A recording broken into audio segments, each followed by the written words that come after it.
10 araw na mula nang bayuhin ng pinakamalakas na bagyo sa mundo ngayong taon, ang malaking bahagi ng silangang Visayas. Balikan natin ang mga pangyayaring nauwi sa pagkamatay ng libu-libu nating kababayan at pagkasira ng bilyon-bilyong pisong halaga ng ari-arian. Makibalita tayo kay Maureen Dalope Galapon. Gawin na po natin ang ating magagawa habang hindi pa lumalapag si Yolanda. Ulitin ko po, seryosong peligro ito at maaaring mabawasan. Gabi noong November 7, Huwebes, nang magbabala si Pangulong Noynoy Aquino tungkol sa bagsik ng bagyong Yolanda.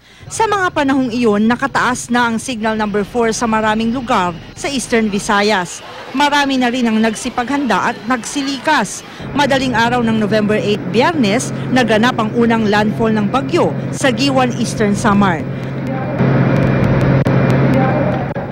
Naramdaman ng maladilubyong lakas ng ulan at hanging dala ng bagyo hanggang sa Leyte. Sa loob ng maghapong yun, 6 na beses tumama sa lupa ang bagyo. Pasado 1:00 ng hapon ng November 9 nang makalabas ito ng PAR.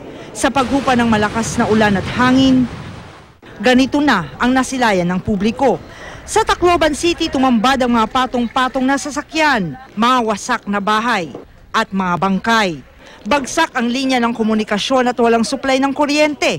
Sa mga sumunod na araw, nangibabaw ang pagdadalamhati sa mga nasalanta. Ang kanilang pagluluksa, pinalala ng uhaw at gutom. At unti-unti nang nauwi sa desperasyon. Ang mga biktima ninanakawan na ang mga kapwa nila biktima.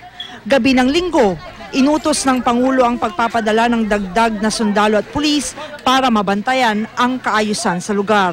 Idineklara po natin itong araw ito. Idineklara ang state of national calamity para mapabilis ang pagkilos ng pamahalaan sa pagresponde sa mga nasalanta.